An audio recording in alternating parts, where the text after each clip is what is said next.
Alright, we're going to do a quick run through of how to create some sprinkler symbols. So let's just get straight into it. Here in our template we've got these basic symbols here, but I'm going to show you how you could recreate those. I'm just going to go to the circle command here, and I'm going to start from my center point, and I'm pretty sure these symbols were 10 inches when I made them. I'm going to I want to go with radius. That's what it's asking me for. So that'd be 5 inches. And that looks correct. And, you know, basically that's what we use for an upright sprinkler.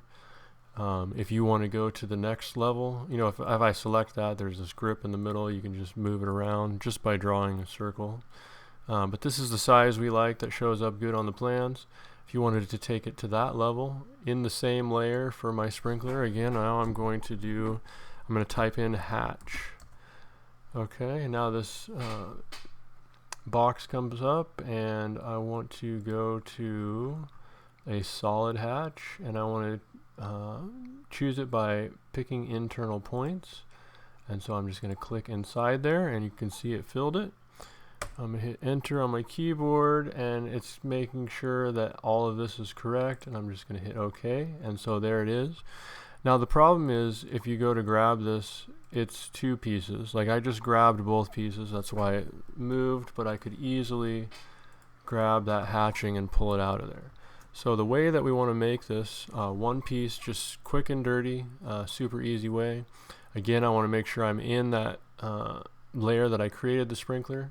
Select those pieces, go up to edit, copy with base point, and then I want to select the center of the circle. And now I'm going to go up to paste as block, and here it is. It's just one piece, and I can grab that grip in the middle and move it around, copy it, and nothing is going to happen.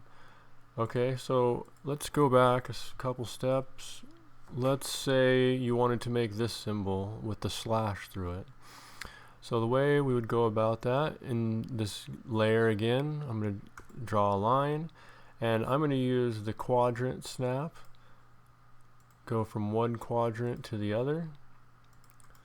And then I'm going to select that line, and I'm going to rotate it.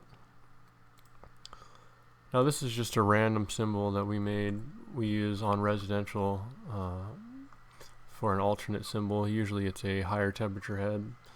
Now you can see that's the opposite way, but I can just rotate it again.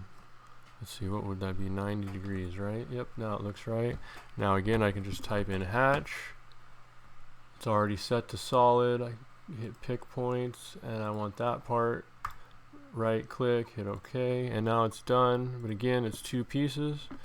To make it one, I just select it, go up to edit, copy with base point, select the center. Now hit edit, paste as block, and there it is. Good to go. Alright guys, if you like these kind of quick tips, let us know, and follow us to find out more. Thanks a lot.